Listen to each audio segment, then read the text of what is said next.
You could go on down through there. Here I am to do this. Here I am to do this. And you. Well, who's you?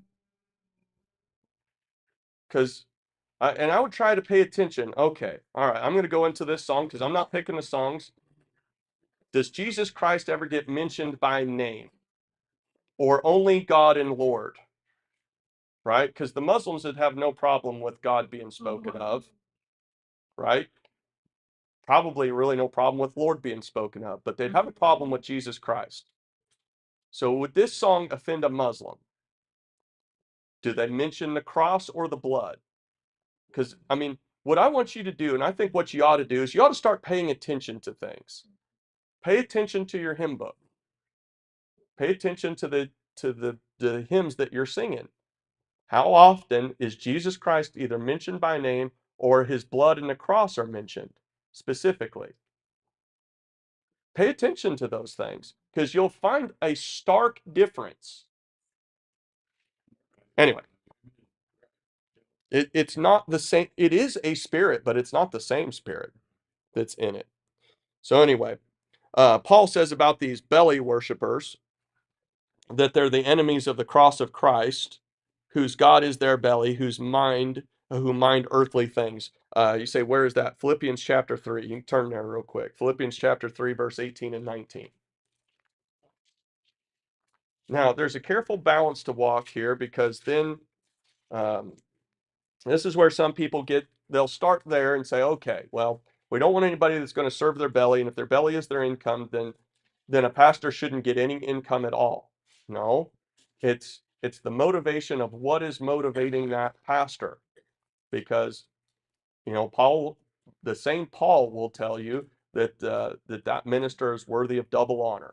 Okay, meaning that he ought to be taken care of so that he can take care of the flock. So Philippians chapter 3, verse 18 and 19. It says, for many walk, of whom I have told you often, and now tell you even weeping, that they are the enemies of the cross of Christ. That's no small thing for anybody to say, let alone for it to be said in your Bible, and especially by the Apostle Paul, for somebody to be referred to as the enemy of the cross of Christ, whose end is destruction. Okay, well, I mean, what kind of destruction here? I would throw in somebody who deceives somebody into believing that they're saved, but actually lost and ends up going to hell. That would be destruction, would it not? Okay. You could throw some other things in there. You got your Kenneth Copelands and folks like that that'll con elderly people out of their money so that so that he can fly in a jet and live in a $12 million mansion.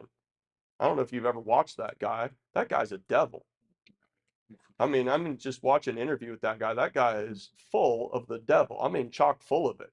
I mean, the Maniac of Gadara ain't got nothing on Kenneth Copeland. I mean, Legion is a small amount for what that guy's got going on. It says, whose end is destruction, whose God is their belly, and whose glory is in their shame, who mind not earthly things.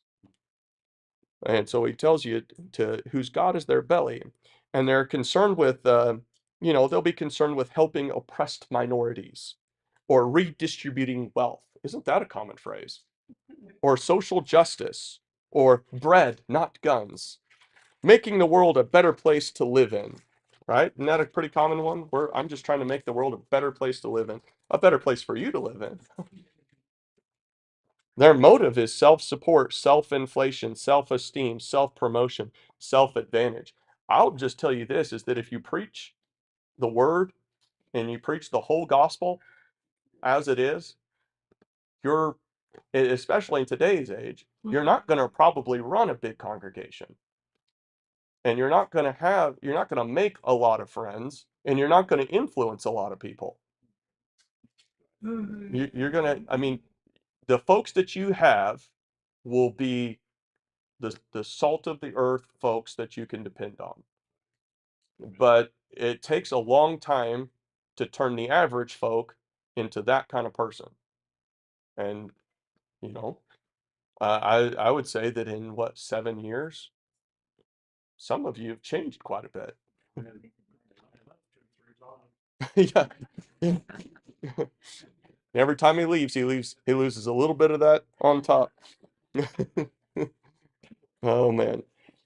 So I mean, it it takes a lot to put up with it, to stay with it, to endure it, to what? To endure the preaching because it's not self-inflammatory. It's not self-promoting.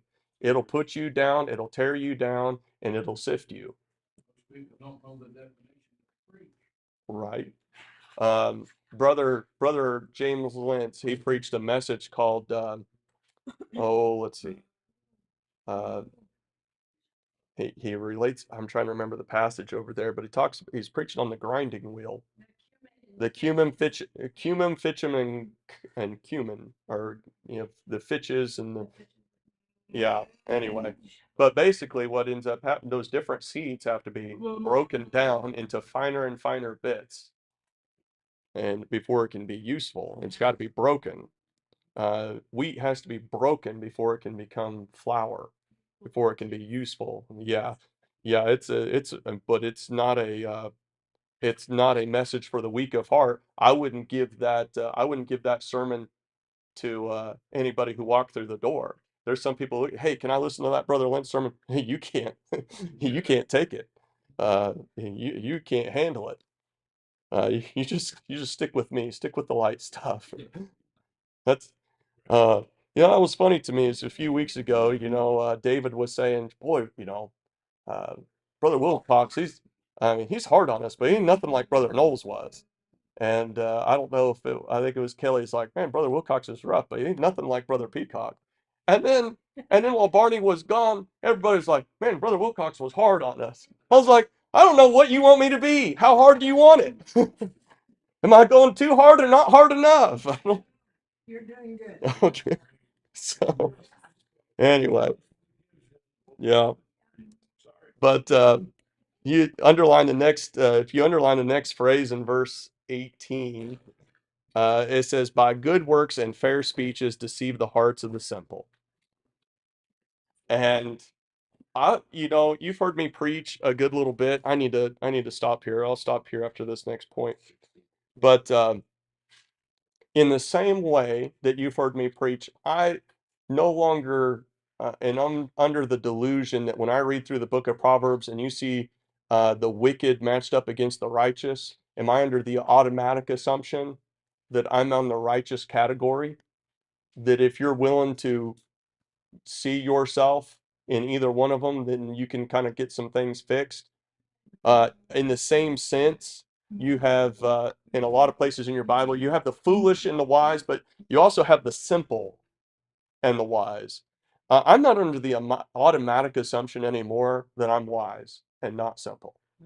You know, if you understand that, listen, that I can be deceived with good words and fair speeches, then I'm simple. And I'm prone to be simple. Elizabeth, when somebody's complimenting you, you don't want to look too deep, right? When somebody makes you feel good, you don't want to overanalyze that, right? You just want to take the compliment, and that can be a tough thing. But they deceive by good works, not bad, good words, not slang or cursing, and they use fair speeches, not hard rebukes. So, in other words, they give political, motivational, positive talks, not straight, hard, plain preaching. And we'll stop there this morning.